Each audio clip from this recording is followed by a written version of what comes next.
Welcome to WizThrift, your one-stop shop for all things mystical, magical, and fantastical. Hello everybody, my name is Colton. I run the channel WizThrift on both YouTube and Instagram. I am here today with a new friend. His name is Nathan. Nathan, could you give a little introduction of yourself? Yeah, absolutely. As Colton said, I am Nathan. I run the channel Nathrandir's Guide to Everything, which has been a little love child of mine for the past few months as I've tried to get it to grow. And WizThrift here kindly asked me to join him, and obviously I said yes. Yes, he did. Nice. Awesome. Well, hey, I really like your content. You make some really good posts on Instagram, just like your thumbnails are really awesome. But mainly it looks like you're focusing on YouTube. What exactly do you do on YouTube? I guess it was essentially, I guess I should go a little bit how it started. I started out of it filled all my time just thinking and talking about D&D and writing homebrew and making items that I thought were cool. And then basically my friends were like, oh, you should make a YouTube channel. I was like, yeah, let's do it. Why not? And so I do sometimes beginner's guides, which is kind of what the original intention was, to just get more people into D&D. There's a lot of groups on Discord and things I'm a part of where people are struggling to find DMs or have lots of questions about characters. And I thought I'd kind of try and fill that void on YouTube and just see if I can get people into the game more. And then that kind of developed into doing the Legend Forge series that I do, which is, I think, my most popular at this point. And I kind of take characters from pop culture and turn them into D&D characters. Basically, I make homebrew items, subclasses, whatever it needs to be. But I am planning on, I guess, like stretching out, like in the future, like to more things. I've got a few things in the works, like homebrew monsters and things like that. I'm working with some artists and things to try and make that happen. Can't afford to pay them, but they've already done the art, and I'm asking very politely if I can make a stat block. So lots of homebrew Dungeons and Dragons at the moment. I want a bit of Magic the Gathering. Okay, that's awesome. No, I think you make really awesome stuff. I especially one of your newest videos, how to play Vesemir in 5e, I think is really cool. You went into the stats really well, and I never would have thought to add some of those things that you did. So definitely check out that video. He goes in way in depth, really awesome. Yeah. So one of my first questions though is, how did you get into role-playing games? So I'm fairly new to it, I would say, by most standards. I think, what year are we in? 2021, that's gone quick. Probably about 4 years, 3.5, 4 years, I think. And it started with Dungeons & Dragons, typically. And it was a friend of mine essentially found out a load of old books. We tried once before when I was at university, so, like 7 or 8 years ago now, and we just barely played with rules. We were just messing around, basically. But my mate found all his old original, first edition books out, and we threw some characters together. He just homebrewed a campaign first time around. We didn't follow anything, and we just played for an entire weekend. I had loads of people around my place at the time, and we did 4 days of 6-hour sessions and did this huge, I say 4-shot, I guess it would be. Yeah. And from that day forwards, I have not looked back. It's just been from there, and it's become an obsession, like I said. So that's where it started. Yeah. That's fantastic. I mean, that's one thing that I really love about this game is it doesn't matter how long you've been playing. There's so much that you can get into and that you can learn and just do on your own that it really doesn't matter how good you are or how long you played. You can just go, and it seems like you really have. And obviously your friends have the faith in you to tell you to go make a channel. So, yeah. Yeah, absolutely. I think it's really accessible in the sense that you can just do anything. That's the most exciting bit about it. Yes, you have the rules there for a reason, and in some capacity they need to be abided by, or else it just descends into chaos. But of course. Equally, that should never spoil the fun, and that's literally why we play. It's ruined all of the forms of media for me, like video games and movies, TV shows, because I'm like, it's just, it's a great contained story, but can you do this? Can I do anything I want? That's the wonder of it. My question is, so I do this a lot, but whenever you're watching like a show or reading a book or something, do you ever look at the character and you're like, they're a fighter, or they're like an evocation wizard or something? Do you ever do that? Yeah, 100%. I mean, now I've got the channel. I kind of it's all I think about whenever I'm watching anything. Yeah, like, of course. Could I make a Legend Forge video on this character? Yeah. It's endless, literally. But then I was doing that before, just without realizing it, and then now I've got a kind of a creative outlet, I guess, for that. So, yeah. Hey, I mean, 100%. I'm with you there. Yeah, no, and I think you're really providing a lot of great things for this community, and you're growing a bit, and I think that it's really cool because there's people like Tulok the Barbarian who makes really awesome videos of different characters, but I like the way that you're doing it through D&D Beyond, because it makes it seem more accessible, because so many people use D&D Beyond, and I like that I can watch along with you as you're making it. So that's I think I like yours for that reason. Yeah, I appreciate that. Thank you very much. I genuinely wasn't even I wasn't familiar with Tulok the Barbarian beforehand. I've since seen it because people keep mentioning it in the comments. So I found out what that was, and I was like, oh yeah, very similar videos, just doesn't use D&D Beyond. I genuinely had no idea. But I think D&D Beyond, that started because I've invested a fair bit of money in it to make it work for what I use it for. It's my primary way of playing, you know. Like the encounter builder is really, really good. I can't recommend it enough. Like, and even for if you don't pay anything, you can still make at least one of every class. Like, there's no reason not to use it. It's got dice rolls. You've got everything you need there. Yeah. And I think from what I've seen, or I guess with the people I play with and I've spoken to, they're always like, oh, how do you play it? And I'm like, oh, D&D Beyond's a service where you sign up, everything's super professional, all the modules are there in high detail with all the pictures and everything you need, all the resources you need. It's just like I said, it's just an incredible resource, I think. And I mean, unless they somehow come up with something better, I think I will probably use it for my entire career doing this kind of thing, because it's just so good. I'd love to engage with them actually one day. That would be super fun, but we'll see where this goes. Yeah, no, I think that would be a goal for me as well, because they're really great. But yeah.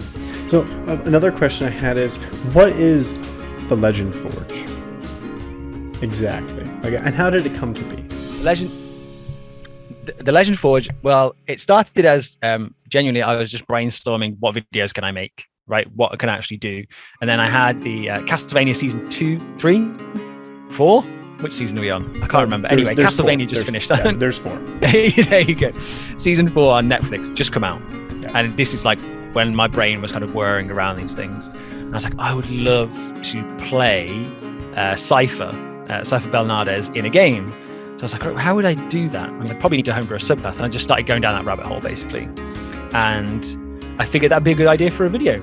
Outside of my beginner's guides, which I was doing already, I think I'd done like 2 or 3 by that point. I was like, I need something else. I can't just do beginner's guides because I'm going to run out of classes pretty quick. So we'll do this. And like my Trevor Belmont video is one of the most successful ones on the channel. And I know why. Like he's a great character, and I'm not surprised loads of people want to play him because he's just awesome. But it started out as just me trying to, how do I explain it? Like, embody those characters in a different setting. Like, how would I achieve? And it's almost a challenge that I kind of set for myself. What class would you pick if you wanted to play Trevor Belmont?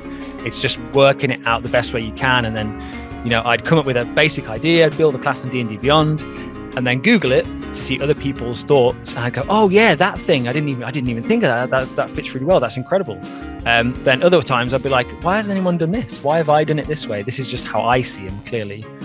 But yeah, the Legend Forge is just me. It's just exploring the nerd culture that surrounds me, and I just love it. Absolutely love it. It gives me the chance to write loads of homebrew. I think it's made my writing better.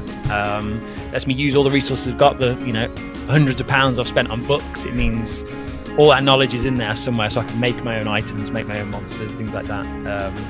I am hoping to expand it, like I said, into other creatures, not just popular characters, maybe villains and things in the future. But yeah, it's just a love letter to those characters that in pop culture people love them, right? So I just figured you'd give people the inspiration, even if it's not just playing as them specifically. It gives you the tools to use Belmont's weapon. Perhaps he's a different character in your universe. You can flavor it however you want. So no, that's fantastic. Hey guys, WizThrift editor mode here. I am just here to say I am super happy with this interview today and with everything that I've seen from Nathrandir. He makes amazing videos. If you're looking to learn how to play like a wizard or a blood hunter, or really just any character that he's created so far, I think you need to go to him.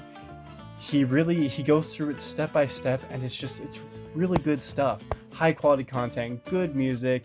He incorporates videos that just catch the eye. Man, I cannot speak his praises enough. Please go check him out, and have a great day, guys. So, kind of based off that question, do you plan on turning the Legend Forge into like maybe a book in the future, or like a set of resources that people can use? I guess this would be a long time down the way. But yes, I've already thought about it.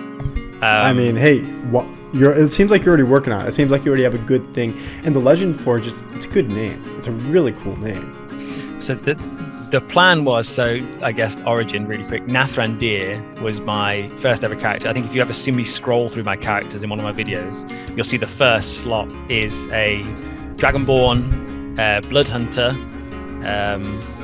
called Nathrandir, and that's obviously a play on, for those that can guess it, Mithrandir, Gandalf from Lord of the Rings, because I'm obsessed, very close to that. And your name is Nathan too. So. Yeah, it just fits perfectly. Not very inventive, I'll be honest with you. I really just shoehorned it in at the end, but hey, I like it. It's stuck. Nothing's original these days, so if you can make something sound cool and different, like I think it works. So exactly. But I made that character for another one of my friends, the guy that ran the first game. He wanted to do another one. We started using D&D Beyond at that point, and that's kind of where all that started. But it's I want to do obviously D&D fans would know Xanathar's Guide to Everything, and Tasha's Cauldron of Everything. Those books are this compendium of just material that just kind of blows your mind, basically. But segueing off that, my love for Critical Role is endless. I have watched both campaigns all the way through. I put my love for that show down to my skills as a DM and a player. My ability to make all these characters all comes down to just absolutely just being so engrossed in that content and the way Matt Mercer works, right? And Explorer's Guide to Wildmount is, I think, the best D&D book. I own pretty much all of them on D&D Beyond, I think. But Explorer's Guide to Wildmount is what I hope to be able to create in the future.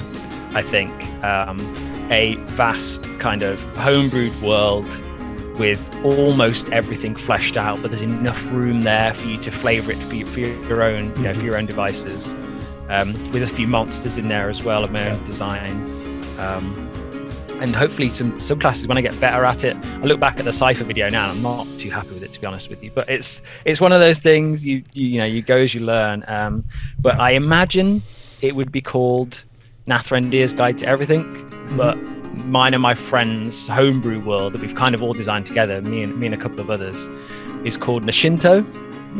Starting with my name again, you can see the running theme. Hey, you got the branding. You're good. That's it. The Isles of Nashinto, we're not even too sure, but it's one of those things. We've played a couple of campaigns there, and we've fleshed out the world in so many different areas, and it's really, really fun to think maybe one day I'd take the time to actually properly go into every location, race breakdowns, potential story arcs. And that's why the Explorer's Guide to Wildmount is so good. It has little recommended quests for each area or things you could do. And if I ever need inspiration, that's the book I go to. It's just incredible. So the answer is yes. I want to make a book. Good. No, I just think that you have a really good branding. I'm a marketing student, and I just love marketing and social media and like just all that stuff. And so I when I see somebody that has really strong marketing, has good branding, and has like a good eye for how to make thumbnails and videos and stuff, it really impresses me. And that's one reason why I wanted to talk to you so bad, is because you seem to know, or at least to understand, how to make something look good. And I really believe, I love talking to people and finding out why they do their things, how they started, and because I just think that everybody's story needs to be heard, especially content creators who are making quality stuff. I appreciate that. This is really good. Like collaboration. It's kind of what D&D is about, right? That's the whole point. Work together, make things better, make the world better. But no, I appreciate that. I'm a self-taught photoshopper, and thumbnails, when they're not good, I know that I tend to avoid the videos. Like, I don't know. It's one of those things. I wanted my stuff to be instantly recognizable. So the white border, there's a lot of influences from, I think the actual D&D channel has a little white border going around, so I wanted to associate myself there. And D&D Beyond as well does a very similar thing. Found the the D&D font. It's the little things I think really add up to make it appealing to look at. And I think I've even got better at the thumbnails in the few months I've been doing it. But the ones at the start, I'm not too convinced. I might one day go in and change them all again when I get time. But well, one thing I was actually going to say about how you said looking at your Siphon video, you're like, it's not that good, or I want to do better. I think that's really cool that you've grown so much since then. Like, so how long have you been making videos for? I think I created the channel on like the 25th of May or something like that. So I didn't upload a video for a few days. So probably like the 1st of June. Okay, so it's just been like what, 4 months? No, wait, like 3 months almost. Three, maybe 4. I think 3 to 4 months, and you're already seeing improvement in like what you can do better. I think that's what it's all about. Obviously it'd be awesome if everybody saw your stuff and you went viral and whatnot, but just being able to personally improve and improve your craft, I think that's super noteworthy. It's something I think it's important, because like if you're not willing to take like the feedback I've had, any negative stuff that's there, I take it on board and I go, you know what, actually they're probably right. Like I probably went a bit too far on this one. So it's just reining back in my expectations, and then I make another one like the Jin Sakai video I did from Ghost of Tsushima. I made like 15 homebrew items. It was torturous, honestly. I was really stressing out trying to get that video out on time, and I missed my personal deadline. But I think the video turned out great. Like I didn't actually think I overdid it there. I think it was worth the time I invested. So hopefully in the future, no more 15 item homebrews though. Hey, I mean, you're only adding to the community. You're only adding to everything. So I think it's okay if you go a little overboard. I'm sure there are many people out there who look at it and be like, oh, I wish you would have put 30 homebrew items in there. Someone in the comments, I made all those, and they were like, can you make every item in the game, please? I was like, I mean, I've done every armor set. Is that not enough? Like, what more do you want from me? That's when you make a Patreon, and if people subscribe to it, you're like, okay, guys, I will. If you join my Patreon, I will do more. Like that's when you monetize it. That's it. If I don't have to work, 40 hours a week, then I will have more time. So exactly. There you go. Exactly. That's the trade-off. Yeah. No, that's really fantastic.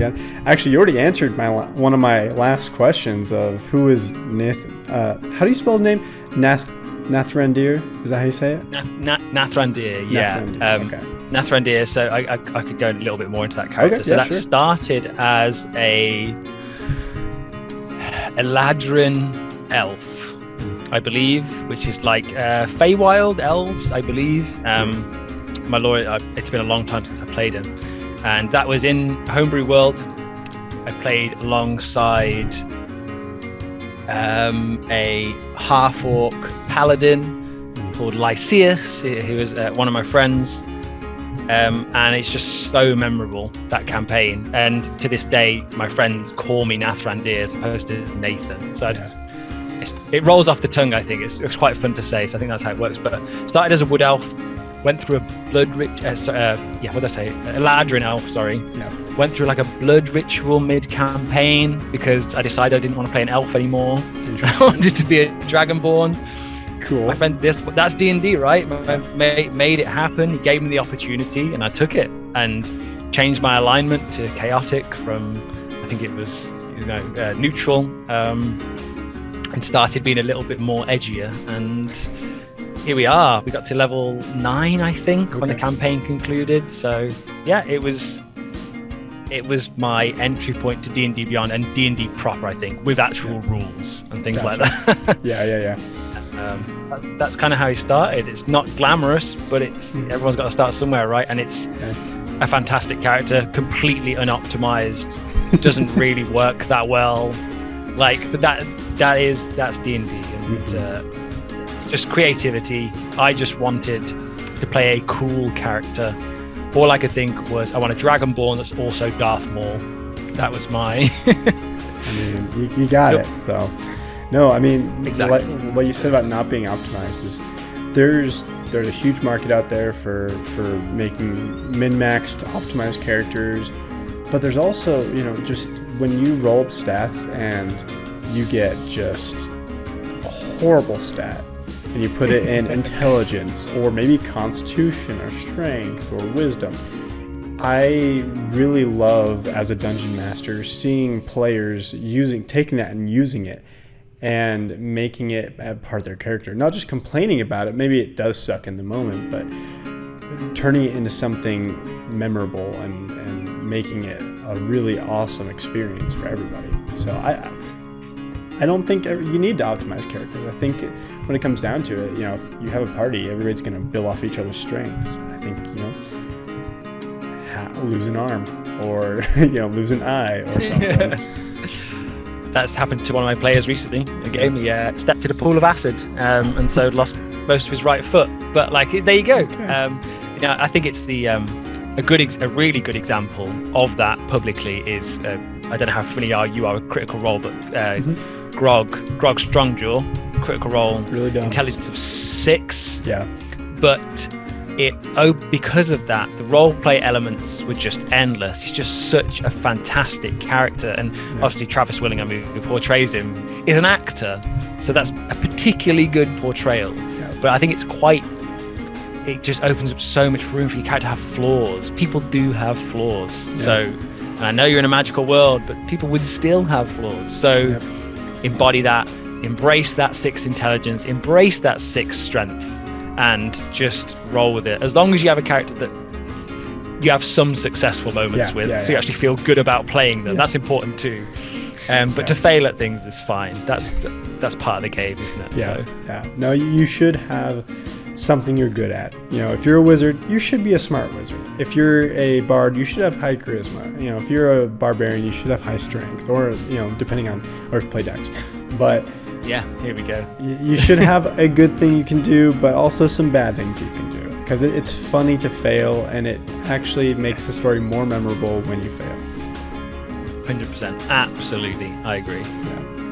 100%. Well, hey, Nathrandir, Nathan, thank you so much for sitting down with me.